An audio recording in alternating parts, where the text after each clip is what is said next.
never fell. But once a year, the river magically surged with water, flooding the land and leaving fertile black soil to nourish the crops. And with this annual flood, thousands of crocodiles washed into the lives of ancient Egyptians. Death by crocodile was common, second only to death in war. The scaly beast exacted both fear and awe. The Lord of the Nile made his way into the great tombs of the kings and deep into the psyche of the ancients.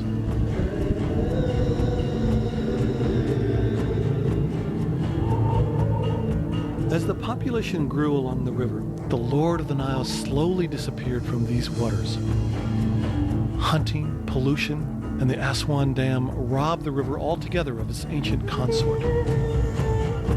Today, there are reports that crocodiles are making a stealthy return in the south of Egypt. My goal is to catch a glimpse of this legendary creature in the wild, and along the way to come to understand the powerful God he inspired thousands of years ago. This is a personal quest for me as well.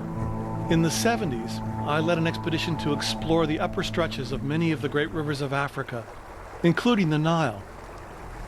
Of all the dangers, the crocodiles concerned me the most, and so I named the expedition Sobek, after the ancient Egyptian crocodile god, hoping he would look kindly upon our passage. We survived, but the crocodiles of Egypt haven't fared so well.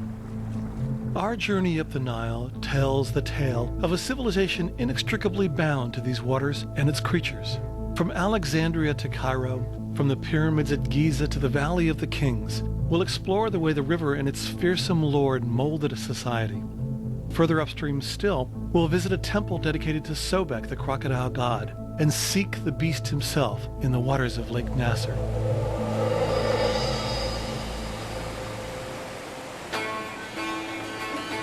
Our adventure begins here, where the Nile melts into the Mediterranean. Alexandria, the city named for the Greek conqueror who founded it in 332 BC. The city where Cleopatra lived and reigned until Egypt fell to Rome.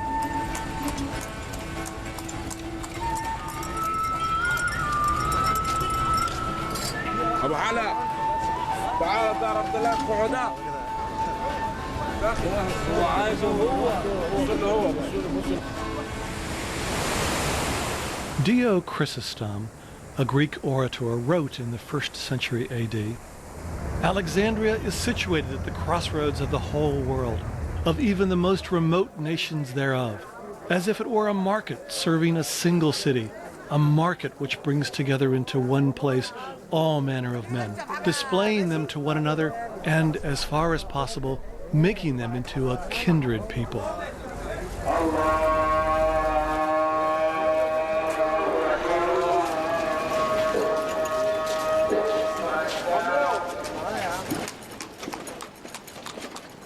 That meeting of men and waters spawned a meeting of minds and ideas. Alexander the Great founded the library that would become the largest repository of human knowledge in the world, holding at one point over 500,000 volumes. While the ancient library was destroyed in the Roman period, an architecturally wondrous new library has recently opened, carrying even more knowledge than before. It was here some of the greatest advances in human thought were made, from Euclid's development of geometry to the determination that the Earth revolves around the sun, to the discovery that it's the head, not the heart, that is the seat of all human thought. And it was here in Alexandria that the Greeks encountered the reptile they called crocodilos, pebbleworm, a scaly thing that lurks and shuffles amongst the stones of the Nile. So serious were the Greeks about accumulating knowledge that when a boat docked in the city, the library demanded the right to copy any scrolls on board. Julius Caesar helped himself to tens of thousands of books and shipped them to Rome when he occupied Alexandria in 48 BC.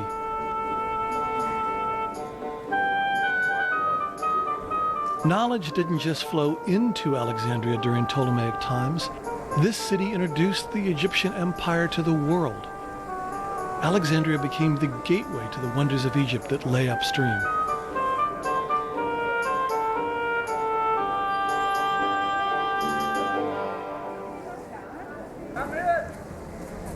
When the Egyptian fisherman plied the Nile, he did so in a felucca.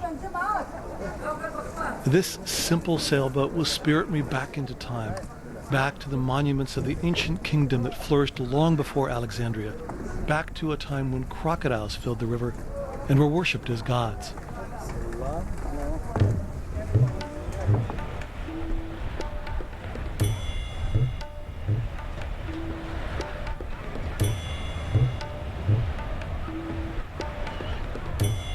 One of the beauties of the Nile is the ease of two-way travel, unique among the world's great rivers. While the river pours downstream into the Mediterranean, boats can sail upstream on the northerly winds. Our quest takes us south, deep into the heart of earliest Egypt, where we seek to unlock the mysteries of the Nile and those of the crocodiles who once ruled here.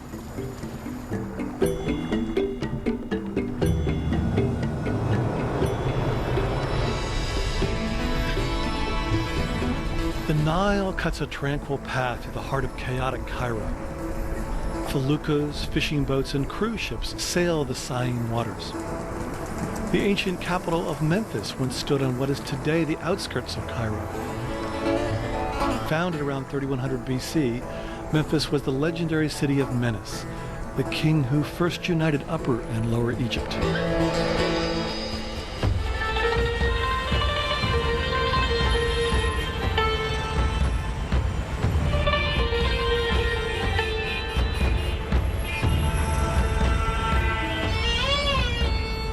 Cairo sprang up later on what was then the edge of the Nile Delta. Today, it is one of the most dynamic and fastest growing cities in the world. The din of Cairo's horns echoes the frustration of trying to travel through town in the stampede of stop-and-go traffic. And crossing the Cairo thoroughfare is the modern-day equivalent of crossing the crocodile-infested Nile.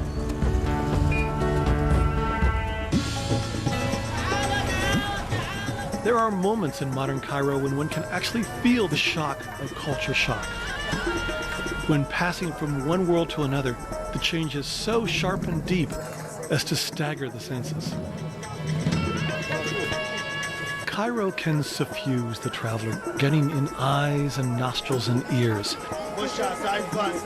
The atmosphere is dusty, musty, and thick with scents that battle each other in the nose.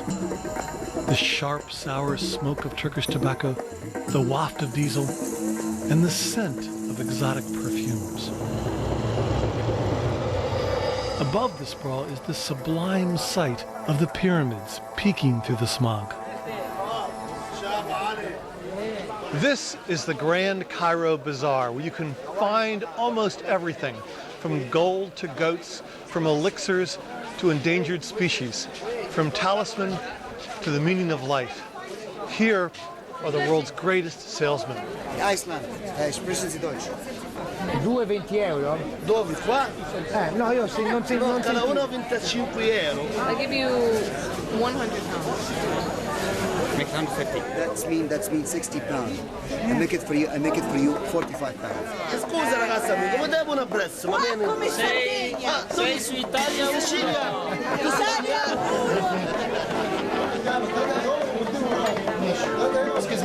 In the very heart of the market, El Fishewe Cafe drips with atmosphere. In a smoky room with cracked mirrors hangs the only crocodile I find in Cairo, a huge, stuffed, scaly sentinel. In the 1950s, big game hunters flocked to Egypt to hunt crocodiles, decimating the population. But today, concern for preservation of the Nile has taken hold, and the hunting of crocodiles is illegal. But it may be too little, too late. To find the answer, I travel across Cairo to speak with Dr. Sharif Baha el-Din, one of Egypt's most highly regarded naturalists and a reptile expert. They disappeared about 100 years ago from the lower part of the Nile, but they have increased in some parts, like in Lake Nasser. Is there an economic benefit from saving the crocodile? Yeah, certainly. If you have some interpretation of their breeding, if you have a very good site to see them and so on, I'm sure people will spend X amount of days to go out and have this kind of adventure, you know. So they are a good resource, a valuable resource for tourism, certainly.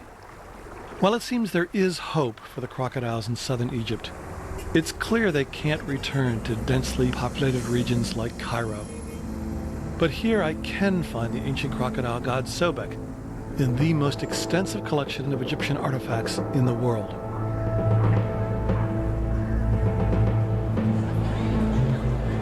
The Museum of Egyptian Antiquities is a little like Cairo itself, jammed, chaotic, and overflowing with wonders. The collection includes the dazzling funerary objects found in the tomb of the boy king Tutankhamun.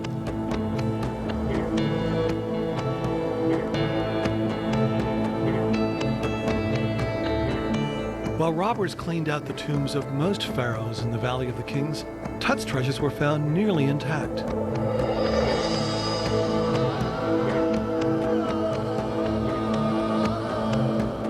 For the ancients, the crocodile encompassed both good and evil. Often pictured as a man with a crocodile head, he was Sobek, the crocodile god, with the power to snatch life away and the potential to promote rebirth. Crocodiles also played a role in the Book of the Dead, a kind of handbook to life after death. On the way to heaven, the deceased passed through a series of gates guarded by crocodiles. The correct answer to a riddle could open the gate and lead the way to the afterlife. In the Book of the Dead, the crocodile god speaks. I am Sobek, and I seize like a ravening beast. I am the Lord to whom bowings and prostrations are made.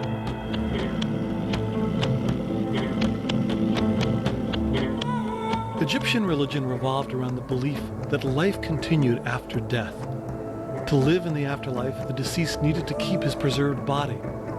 Mummification became a science. Mummified animals like crocodiles were placed in tombs to protect the dead and bring power and fertility to the hereafter.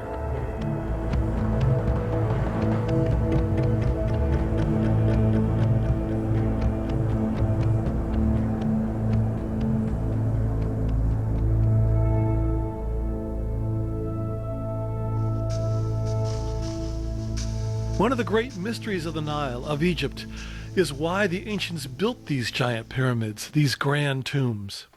Well, one of the reasons may be the crocodiles.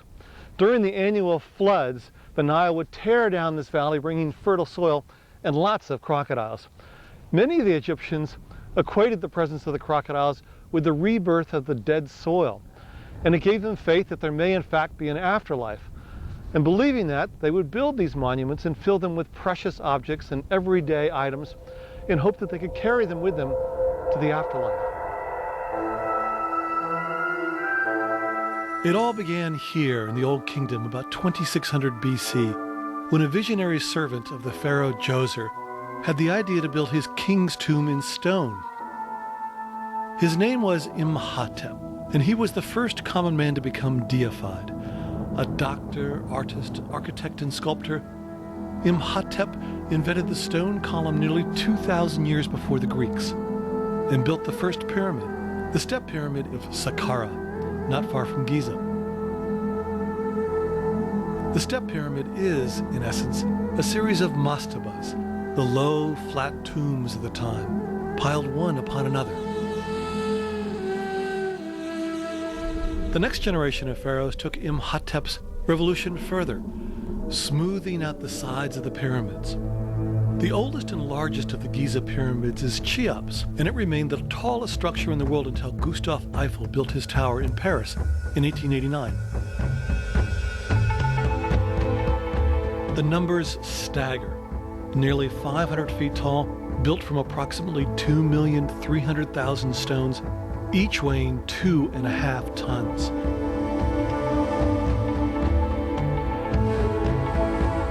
And the accuracy with which they are constructed, level to within less than an inch, almost perfect right angles at the corners, with each side of the pyramid identical to within 2 inches. How ever was this possible 4,500 years ago?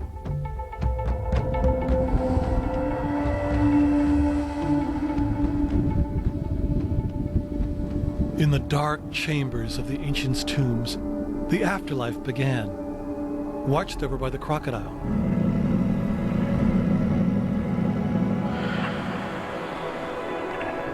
This is the tomb of Meroruka, near the step pyramid in Saqqara. Son-in-law of Pharaoh Titi, in the late Old Kingdom about 2300 BC, Meroruka was second in line to the throne. Scenes of everyday life, of hunting, reaping the harvest, and dancing fill the walls. A crocodile under a boat battles with a hippo.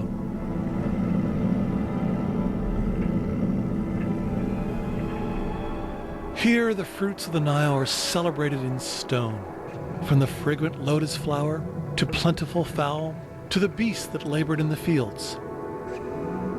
The fertile land that the Nile nourished awaits the deceased in the afterlife. The crocodile didn't simply adorn the walls of the tombs, he guarded the deceased on his journey.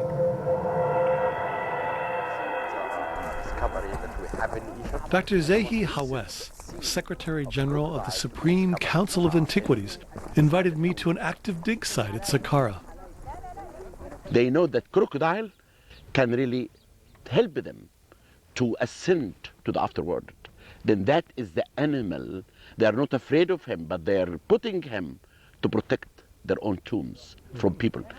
In this excavation that I will show to you now, we just announced it about a few days ago. This is the excavation of tombs of 3 dentists. They were the dentists of the king, dated back 4,200 years ago. And this is how I would like you to come with me and show you the crocodile in one of the tombs.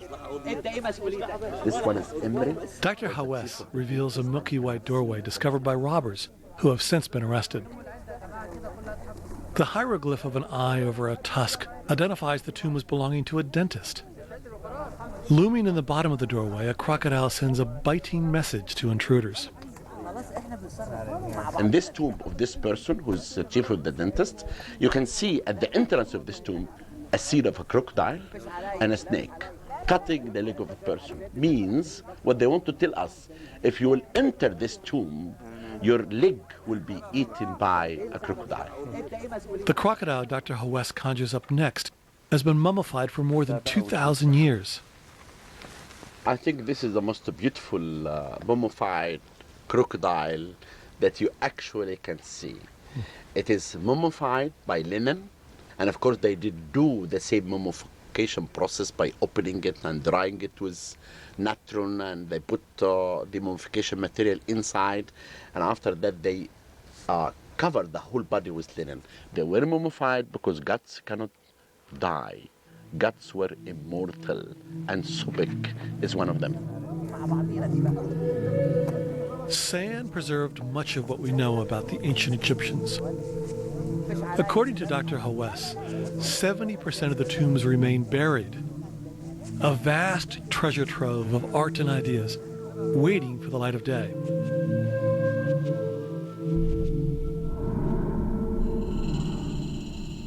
Into the desert now, we detour west, away from the Nile, to the ancient city that worshipped a certain voracious reptile.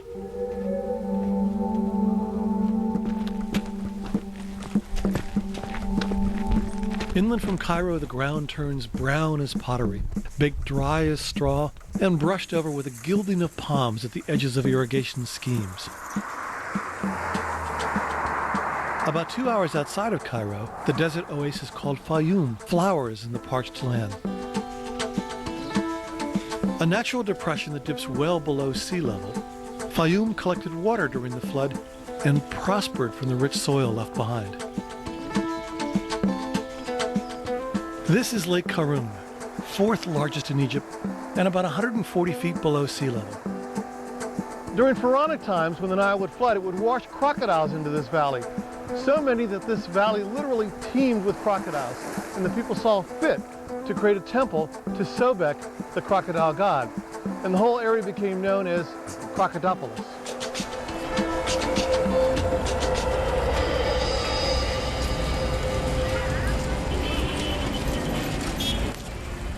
Today, the Nile no longer naturally pours through here, but canals spirit the water past some 200 water wheels, still used for irrigation.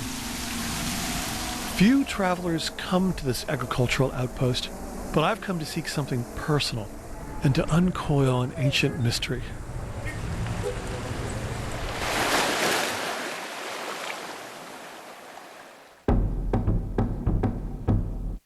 The story went that once upon a time, Menes, first king of all the Egyptians, was set upon by his own dogs as he was out hunting. In his flight, he came to the Nile, where a large croc lay baking in the sun. The crocodile, rapidly sizing up the situation, offered to ferry the desperate king across the river. With great ceremony, Menes was sculled across the river to safety. Menes then went on to found the city of Crocodipolis.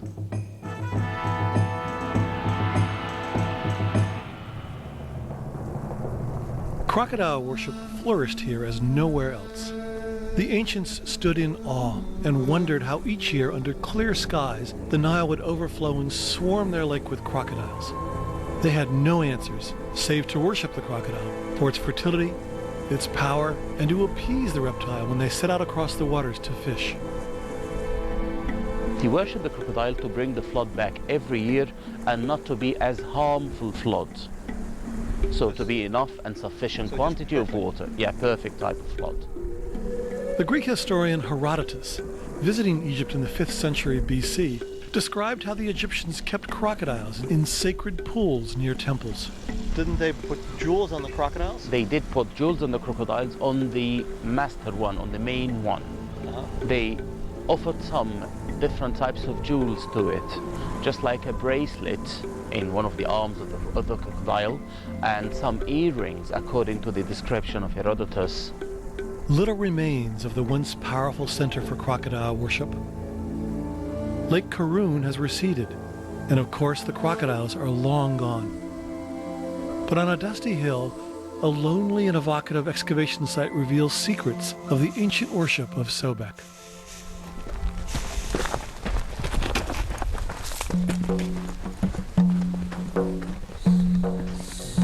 Kamoshim is the collection of ruins of a small Greco-Roman hamlet that flourished along the shores of Lake Karun about the 3rd century BC.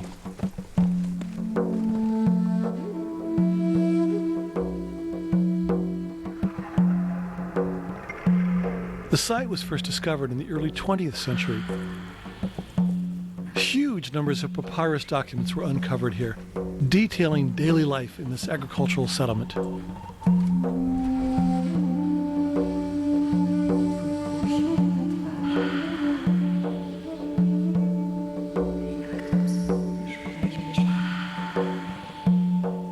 A number of houses mark the south end of the site, and the ground is littered with potsherds from the thriving wine and olive oil industry. Dominating the site is the great temple to Sobek. Velike Vendrik is professor of Egyptian archaeology, excavating at Kamoshim. So where are we right now? We are in the very sacred spot in the temple of Petesugos and Panephros, and those are two forms of the god Sobek.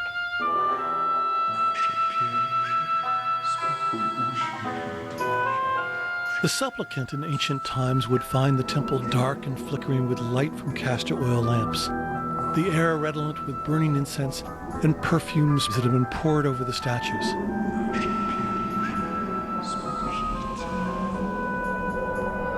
One document found here is a petition a local man made to the crocodile god. Is it granted me to marry Tapathias, daughter of Maris? Will she certainly be none other's wife? Show me and give me authoritative answer to this inquiry. If you see the large niche to the right of the main altar in the South Temple, that length is very suspicious. Most probably that was used to contain a beer with a crocodile mummy on. That beer could be taken out, and you can actually see in the furthest corners of the niche, you can see little mini niches where the legs of the beer would have gone. That beer would be taken out of the niche and put on the altar. While the temple bore witness to oracles and petitions to the god Sobek, Like many temples of its day, it was also a granary, and the vaulted rooms held stockpiles from the harvest. This was part of a huge effort in the early Ptolemaic period to develop Fayum for agriculture. The Ptolemies needed the grain from Egypt to buy allegiances in the Eastern Mediterranean.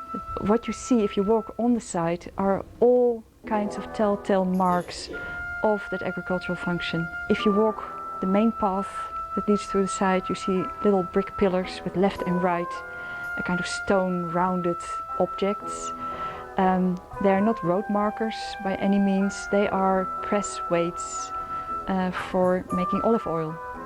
So olive oil production was a big thing here. As Crocodipolis faded from power, the desert reclaimed much of the oasis. The ancients called the desert Deseret, their word for red, and they called their land around the Nile Kemet, for the black soil left by the flood. The desert meant death, the Nile, life.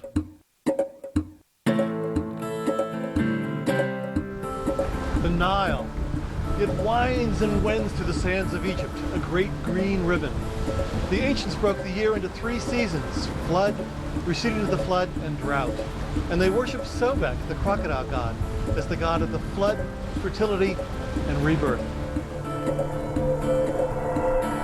The gift of the Nile didn't always mean a plentiful harvest. 4 out of every 5 floods was either too high or too low and devastated the crops.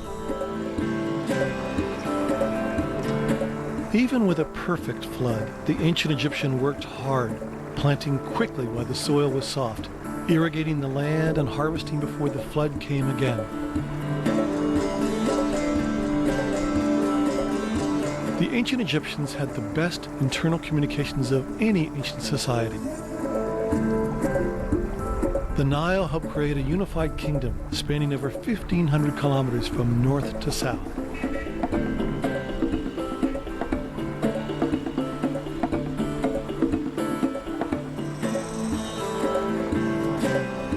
The river made possible the transportation of goods and heavy stones to build monuments. The Egyptian pharaohs were seen more by the common people than any other leaders in antiquity because they traveled up and down the Nile on barges.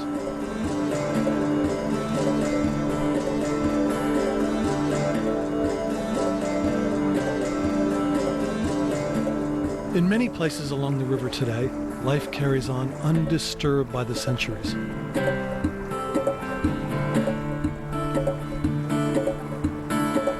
It's uncanny, the similarity of the 4,000-year-old tomb carvings and scenes we pass along the Nile.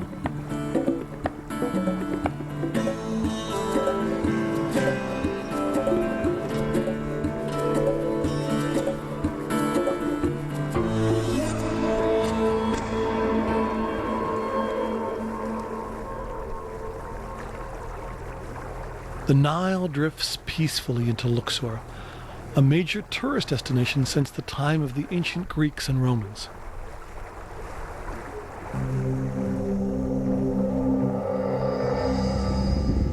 If the pyramids of Giza are the apotheosis of the Old Kingdom, Luxor and the Valley of the Kings are the apex of the Middle and New Kingdoms.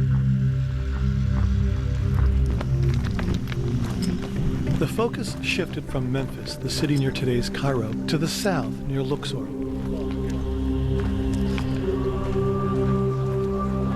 Much had changed. After the Middle Kingdom, around 1700 BC, foreigners invaded and for the first time ruled in Egypt. North and south fell apart. Chaos ruled. Despondent men threw themselves to the crocodiles. It took the brilliance and valor of 2 brothers, Kamosa and Amosis, around 1550 BC, to reunite Egypt and drive out the invaders. Egypt prospered once again.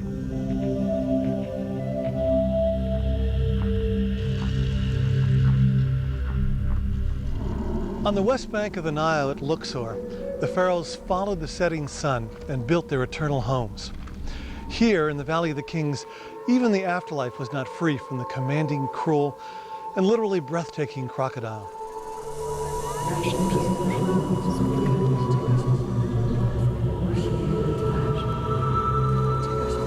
Death preoccupied the Egyptians from birth.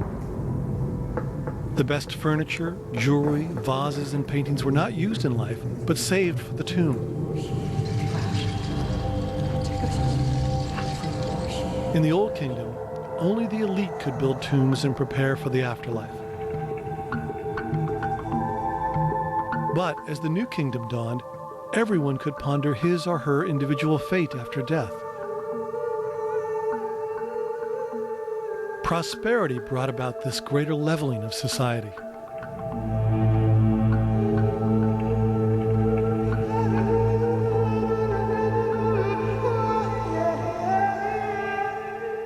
In the New Kingdom, anyone who could afford mummification could have it. 3 levels were offered: deluxe, standard, and the bargain basement variety. The idea of the individual with a separate soul was dawning. The pharaohs no longer had a monopoly on the afterlife. Cheat sheets to the afterlife proliferated on tomb walls. Texts like the Book of the Dead and the Litany of Ra gave the newly deceased a guide to pass the many tests that led to perpetual life.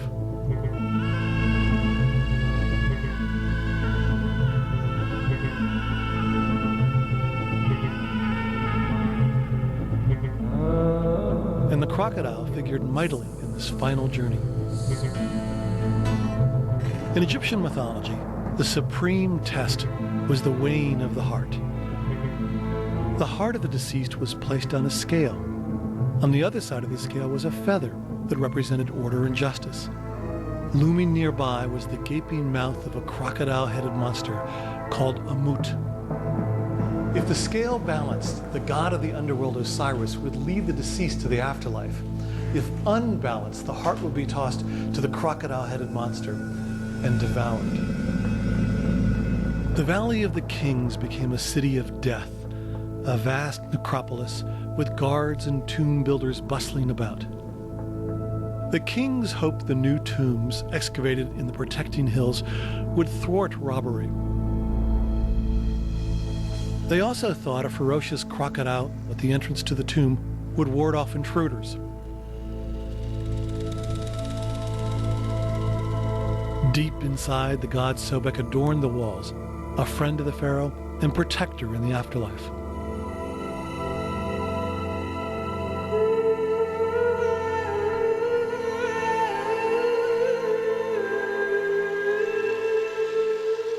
But this god was a very important part for the life of the ancient Egyptian, as a god to protect them, to give them fertility, and that's why they did take care of him. That, in my opinion, was the most important god to secure the quest of immortality. Unfortunately, the temples to Sobek may not endure as long as the myths. Many of the ancient monuments are disappearing before our eyes. The dam at Aswan, which has done so much to help life in Egypt, is also wreaking ruin on these magnificent ledgers of the past. Without the floods and silt of a free-flowing Nile, the salt levels along the banks have increased. The porous rock of the temples soaks in the salt, destroying the stone. Even more devastating, the humidity from the breath of millions of tourists is also precipitating irreparable damage. This is why we need to stop this mass tourism. Egypt should be very expensive. Egypt has something that no one can have. The pyramids, the Sphinx, mummies, King Tut, those are something no one can have. And this is why, in my opinion, you don't really increase the number of the tourism, but increase the quality of the tourist who comes to Egypt. Setting sail back up the Nile, I wonder what this new tourism would look like, and how the popular desire to see and celebrate these sites can be met without forever losing the legacies of the past. Like the crocodiles, the monuments are endangered and in need of protection.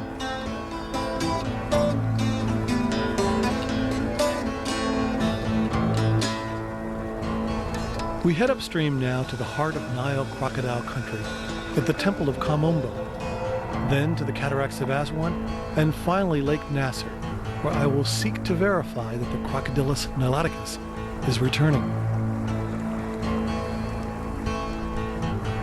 That bank, that was once lined with crocodiles, and now there are none, not a nil, on the Egyptian Nile.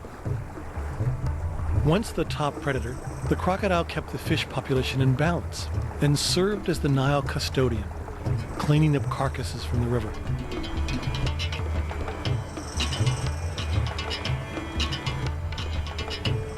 In ancient times, crocodiles capsized boats and grabbed men from the shores. In one surviving text, a man instructs his son to study so as to avoid menial jobs, such as the washerman, who launders at the riverbank in the vicinity of the crocodile. An ancient love poem describes how a man stands gazing at his beloved across the water. The river is between our bodies. The waters are mighty at flood time. A crocodile waits in the shallows. I enter the water and brave the waves. My heart is strong on the deep. The crocodile seems like a mouse to me. The flood is land to my feet. It is her love that gives me strength. It makes a waterspell for me.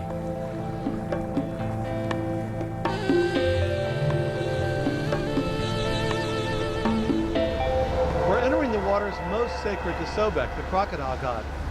When crocodiles flourished here, they did so in fearsome numbers.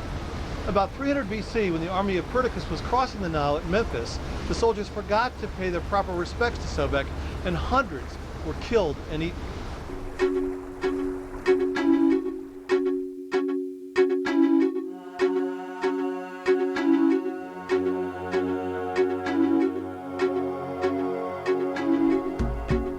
On the banks of the Nile, Egyptians built a temple to Sobek and the falcon-headed god Horus.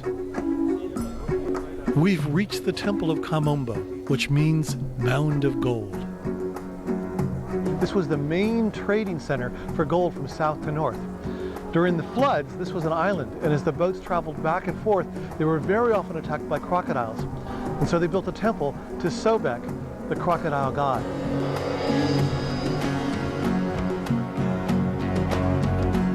The temple dates from the latter days of the Egyptian Empire, when the Greeks ruled Egypt around the 2nd century BC.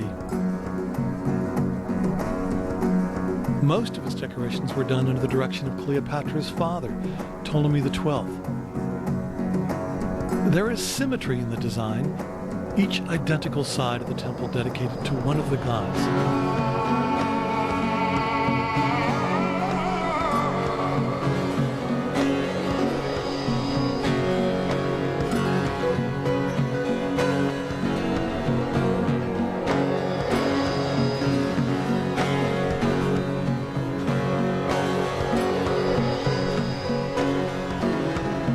When the Greeks and later the Romans came to Egypt, they were fascinated by the sacred crocodiles. In the Greco-Roman period there were many pilgrimages, especially pilgrimages related to sacred animals and centers of gods that had a relation with sacred animals. And there was a whole priestly industry of mummification of those animals. The mummies were sold. And I think you can see this as a kind of festival, as a festive outing. So you go out to a place where you normally don't live. There's music, there are people milling about, there's a lot going on. So it is a pilgrimage, it's a holiday in a way, it's a party. And you could call it an early form of tourism perhaps. The first Roman governor of Egypt wrote in 25 BC, "Our host, one of the officials, went with us to the lake, carrying a kind of cake and some roasted meat with a pitcher of wine mixed with honey. We found the crocodile lying on the edge of the lake, and when the priest went up to it, some of them opened its mouth and another put in the cake, the meat, and the honey mixture." In the shrine to Hathor, mummified crocodiles from a nearby sacred animal cemetery are now on display. 100 years ago, a workman excavating tombs flung aside a mummified crocodile and it burst open. papyrus papers with fragments of lost works from Homer, Sophocles, and Euripides poured out of the belly of the beast.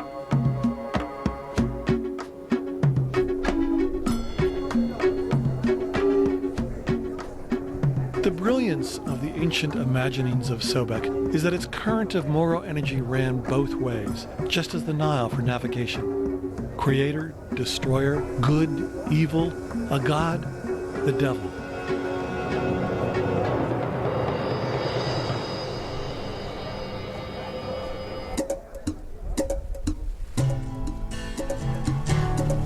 The Nile is at its most beguiling near the cataracts of Aswan.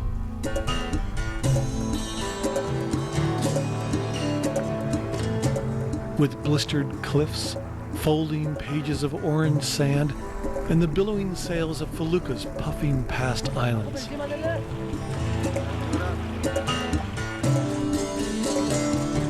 Aswan is also the site of the High Dam, the vital, pumping heart of Egypt.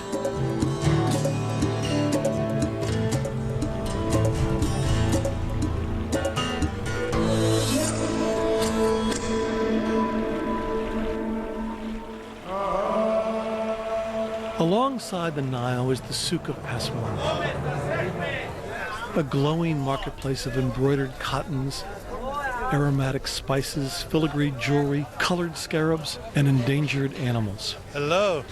You sell crocodiles? You do? Although crocodile hunting is illegal, contraband abounds. I find this real stuffed baby crocodile hanging next to plastic ones. Oh, this is granite. That's real. That's a real crocodile. And shop owners proudly display their crocodile skin goods. Here. So this is crocodile leather. And the back. This is real crocodile leather. No. Is it expensive? Actually, no. I mean, it's not very expensive, but not like normal leather. So you tell how big they are by how far the scales are apart? Yes. So this is a small crocodile? This is the small one. Uh-huh. This is 2 meter. That's a 2 meter crocodile. Actually, I have one more bigger of this bag, but also somebody did it. Somebody bought it. Somebody bought it. So business is good for crocodile. Of course. It's very good. To be honest, very good. It used to be open season on crocodiles here in Egypt, but now hunting crocodiles is illegal. But that hasn't stopped the poachers. Here in the souks and bazaars along the Nile, you can find all sorts of crocodile goods, from their hides to belts to shoes to purses, even knives with handles that are made from the claws of baby crocodiles. So there is demands for commercialization of crocodile catching and maybe farming sometimes, because after the high dam was established, the lake established essentially a free area for crocodiles to increase and without disturbance from man. You know, people claim that there's thousands and, we should control them and why shouldn't we make, benefit from them and so on. But it's really, you need to do a scientific assessment of how many animals there are and until we really know, they should be protected. The dam at Aswan not only eliminated all the crocodiles from the Egyptian Nile and blocked fresh soil from flowing downstream, it also submerged the traditional homeland of the Nubians. As reservoir waters rose, thousands of Nubians were relocated to Aswan or Kamombo. An independent kingdom in ancient times, Nubia is now absorbed into southern Egypt and northern Sudan.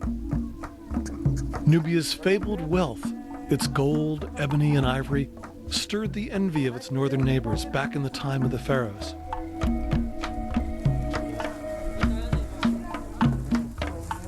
Today, the Nubian villages near Aswan mine their gold from passing tourists. But I am completely unprepared for what I discover in one home I visit. Oh, look at that. Oh my God, literally. Sobek, the crocodile god. Look at that. I've come 1,000 kilometers up the Nile River, and here in this Nubian village, I found Crocodilus niloticus, Lord of the Nile.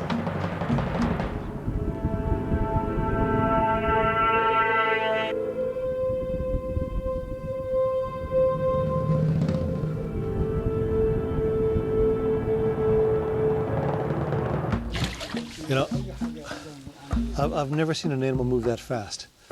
It's almost so fast you can't even see it. Yeah, yeah. Fishermen in Lake Nasser sometimes catch these baby crocodiles in their nets, then sell them as tourist attractions. The owners claim they take good care of their charges, but given the demand in the market for stuffed, even live baby crocodiles, I fear these descendants of Sobek have very little chance. At best, they will remain captive.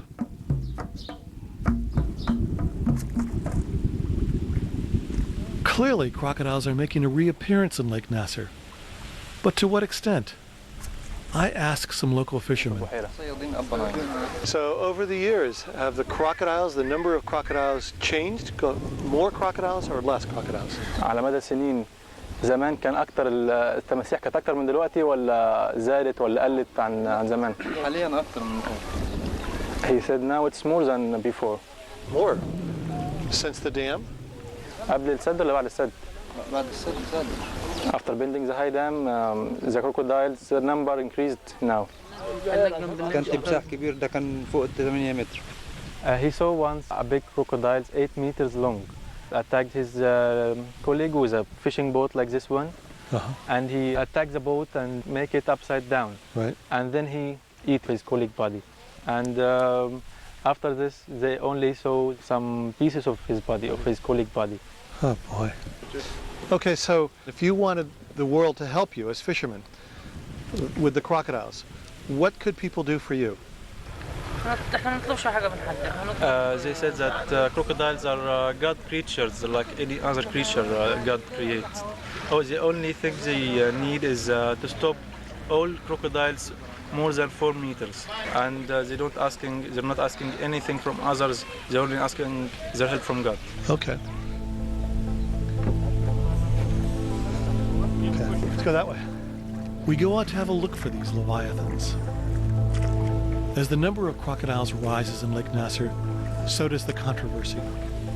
Fishermen and crocodiles are once again at odds. Perhaps in the future, fishermen will become tour guides, ferrying visitors to see the crocodiles who once disturbed a livelihood.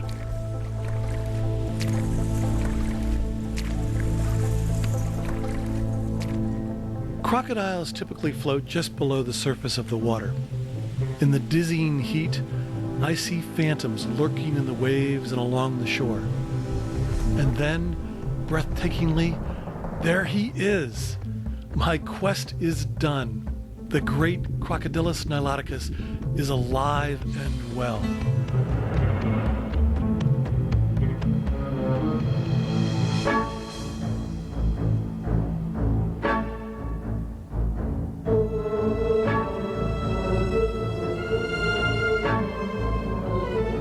Thanks to the Nile, the sweat of Sobek, a corridor of Egypt's vast desert bloomed and flourished.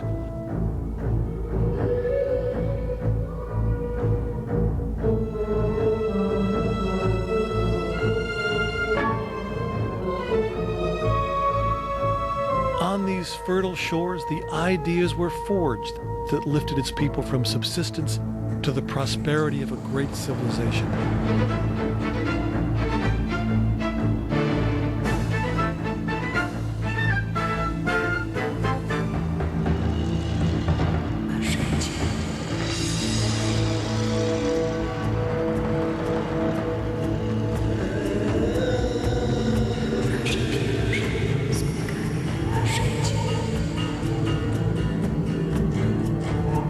The story of the Nile crocodile is in many ways the story of ancient Egypt itself.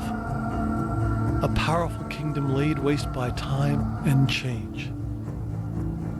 But as the ancients believed, life is but a cycle of death and rebirth.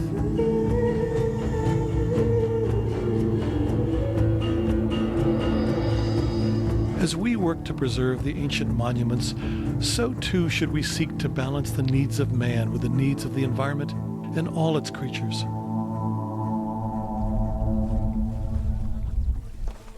In the spirit of that effort, I return to the Nubian village.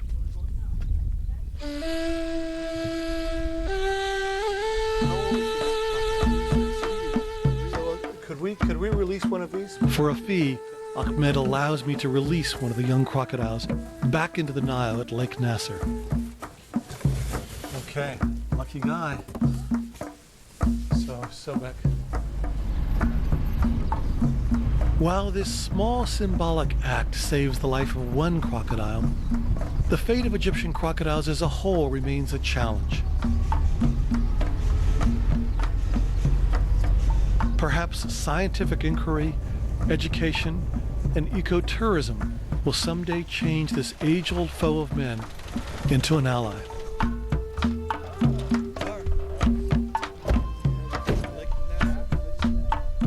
The symbol of fertility, the herald of the life-giving flood, protector in the afterlife, this magnificent creature who once exacted fear and respect now needs our help and protection.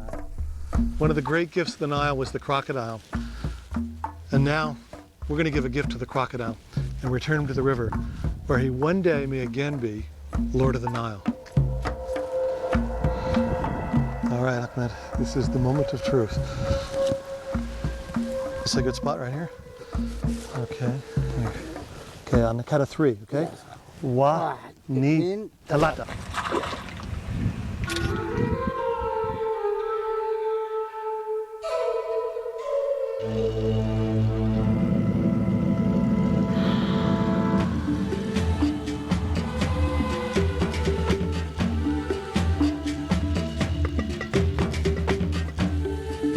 Here's what you can do to make a difference. Don't wear or buy goods made from endangered species. Get involved with a wildlife conservation organization. Travel to Egypt and the Nile and see for yourself. For more information and links, go to our website, www.adventureswithpurpose.tv. I'm Richard Bangs for Adventures with Purpose. Richard Bangs' Adventures with Purpose book and the Lord of the Nile DVD are $24.95 each plus shipping.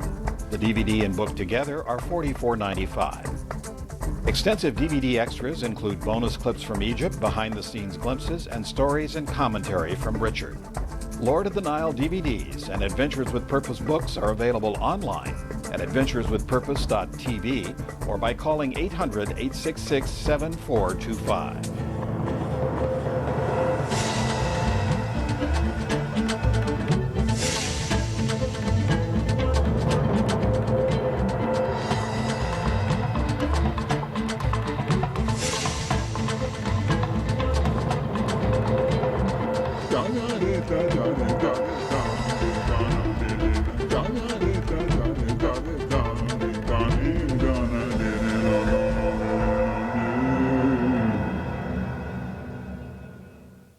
Support for Adventures with Purpose is provided in part by Ex Officio Adventure Travel Apparel with built-in features such as UV protection, bug repellency, water, stain, and wrinkle resistance. Ex Officio, clothes for a big planet, online at exofficio.com.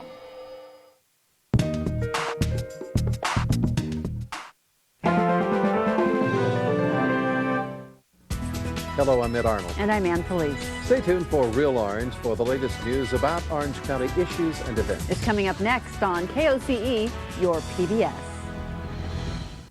Next time on Age of Terror, August 7th, 1998. Explosions rock U.S. embassies in Tanzania and Kenya, killing hundreds. He was just trying to leave the building alive. Osama bin Laden is behind the attacks. This war that he declared on America, it just started.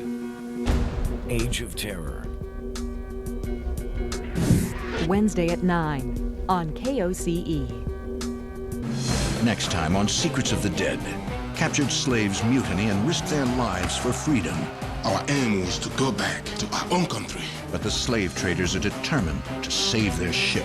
He's trying to outwit the slaves at their own game. If you wrote this up in a novel, nobody would believe it. The story of Africa's first freedom fighter. He's amongst the heroes of all heroes. Slave ship mutiny on Secrets of the Dead. Thursday at 9 on KOCE.